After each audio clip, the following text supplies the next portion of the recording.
2026 թվականի հունվարի 3-ին ԱՄՆ հատուկ գործողության արդյունքում մայրաքաղաք Կարակասում ձերբակալվել է Վենեսուելայի նախագահ Նիկոլաս Մադուրոն։ ԱՄՆ իշխանությունների փոխանցմամբ օպերացիան իրականացվել է միջազգային թմրային նյութերի ապօրինի շրջանառության եւ նարկոթերորիզմի վերաբերյալ հարուցված գործերի շրջանակներում։ Նախագահ Թրամփը հաստատել է, որ Վենեսուելայի նախագահի առևանգման եւ ձերբակալման օպերացիան ղեկավարվել ու իրականացվել է հենց իր հրահանգով։ Մադուրոն տեղափոխվել է Նյու Յորքի դատարան, որտեղ նրա դեմ արդեն ներկայացվել են ծանր քրեական մեղադրանքներ։ Վենեսուելայի իշխանությունները միջադեպը հայտարարել են առևանգում եւ որակել որպես պետական ինքնիշխանության խախտում։ Դեպքը միջազգային լայն արձագանք է առաջացրել, խորացնելով լարվածությունը տարածաշրջանում եւ վերակենդանացնելով միջազգային իրավունքի շուրջ քննարկումները։ Ռազմաքաղաքական վերլուծաբան Հայկ Նահապետյանը նշում է, որ սա վատ նախադեպ է այն բանի, որ ցանկացած ուժեղ երկրի ղեկավար կարող է առևանգել իր հակառակորդ պետության ղեկավարին, տապալելով դրա կառավարությունը։ Նավթ։ Ասես չէ նավթը մերն է, նշանակում է Մարկո Ռուբիոյին կառավարիչ, այդ երկիրն էլ իմն է։ Այդ հրա ասում է, թող փորձի զորք մտցնել,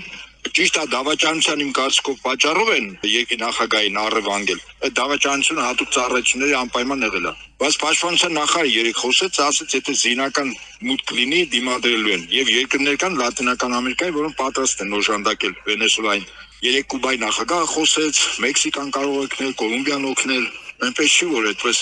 ասեց ու վերջացավ։ 20% նավթը աշխարհի պաշարի 20% ամենաշատը իր մոտ է։ Սա առաջին, երկրորդ, բայց նավթը ինքնանպատակ չի։ Նույն ժամանակ Իրանում չէ՞ սկսեց գործողությունները, այսպես ասենք 5-րդ Շարասյան իշխանափոխության։ Նպատակը Չինաստանի տնտեսությունն է, որ հիմնականում նավթի վրա է նստած հոսանքի արտադրությունը։ Միացյալ Նահանգները խնդիր ունի Չինաստանի տնտեսությունը թուլացնել, որ աշխարհում երկու պետություն ազդեցության ոլորտները բաժանեն, ինքը եւ Ռուսաստանը։ Իսկ Չինաստանը հիմա հավակնում է, ընդ որում դրան դեմ չի Ռուսաստանի ղեկավարությունը։ Հետաբար ինչ որ տեղի ունեցավ Վենեսուելայում, բու նպատակը սա է։ Նախագահին մեղադրում են թմրամիջոցների շրջանառության համար։ Հա, բայց այդ նշանակում է, որ այդ երկիրը այլևս իրենք պիտի կառավարեն, հա։ Մարկո Ռուբիոն արդեն պետքարտուղարին նշանակեց արդեն որպես։ Եվ նավթն էլ ասում մերն է։ Թե այդպես է լինում, այդպես չի լինում։ Սա ավազակություն է։ Օրը ցերեկով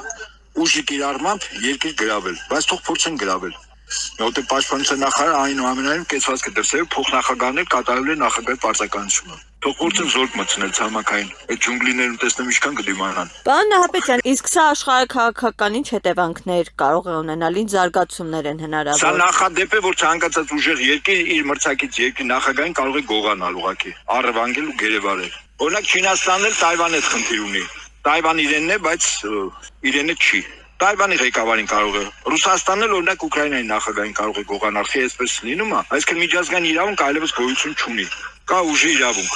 Ընդ որում Տրամփի վարչակազմը առաջնորդում է Ռեյգանի տարիներին քաղաքականությամբ, արդարություն ուժով։ Իսկ արդարությունը իրենց երկրի շահն է։ Իրենց երկրի շահը եթե պետք է որ ուժով հետապնդեն, ուժով հետապնդելու են, այդքան բան։ Այն է լինելու, որ Իրանում եթե գործողություններ սկսեն, մեր երկու հարևաններ ուզած ներգրավելու են, Ադրբեջանը, Թուրքիան։ Մեր 3 հարևանների տունը եթե հրդեհ է, կռիվ է, անկայունությունը ինչը մեր մոտ ամենաշնորհալ է լինելու, մեզ համար իհարկե մեծ փորձություններ ու ժամանակներ են գալիս։